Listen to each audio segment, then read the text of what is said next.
If there's a second round, this is an important issue. If other board members, but I do hope we get a motion in a second to support this. But Mr. Thurmond, Ms. Merriweather hasn't had a chance to speak. Did you have any comments you wanted to make?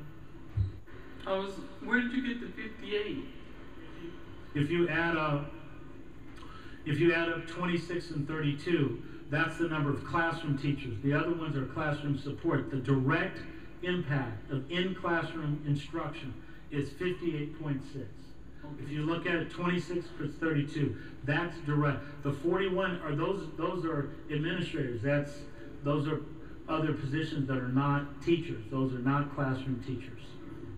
And the classroom support? We're talking about direct instruction of classes. That's 58. Classroom support, ELD, teachers on special assignment, that's 39. But we're talking about in classroom with their students, it's 58. You have the floor still, so if you have any comments. Okay. So we're looking at the worst case scenario here, and we know it's depending on the June initiative passing, and so, but I'm not assured that even if it passed, if we've already, voted and put these actions in place, I don't know if it's going to change, because I would hate for us to make it, harsh decisions about certain categories, and then if it does pass, then we're going to say, well, now what do we do? Because we know that the first scenario was we were only going to be out of what, 2 million? That if it passes, we're only out of 2 million. Yeah. Just so the public can see the best case.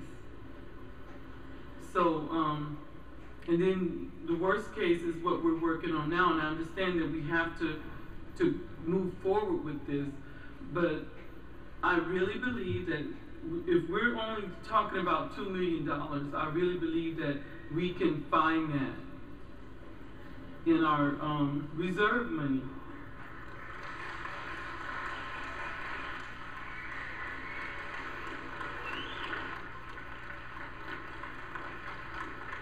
And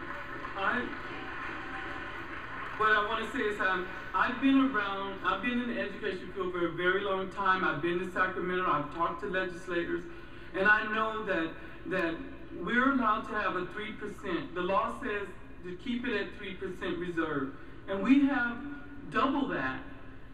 And so all I'm saying is that this year, because we have to really think about next year, and start looking at 12, 13, that's where we're going to really have to make the hard decisions.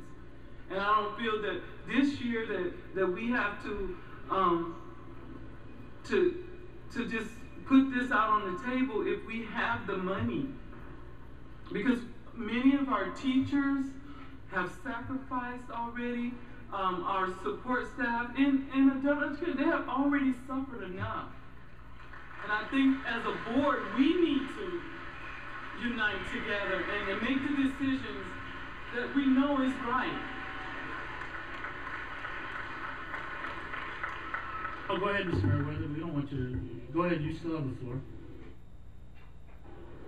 No, I want to thank you. I appreciate that. Is there any follow-up comments for the board, or do we have a motion and a second for this set of particular kind of services?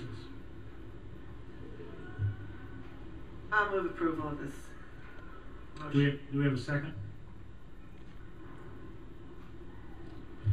Okay, I don't hear any second. Mr. Medrano? I'll second the motion. Okay, it's been moved and seconded. Is there any other further discussion? Can we get a roll call vote, please? Ms. Cronenberg?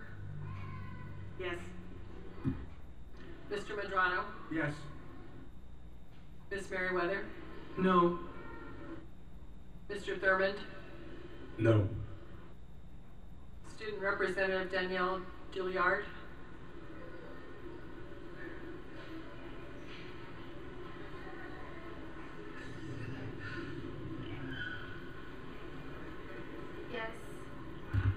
President Ramsey. Yes, aye. Thank you very much. The budget has passed with the, not the budget, but the particular kind of motion for the particular kind of services. So we're moving forward.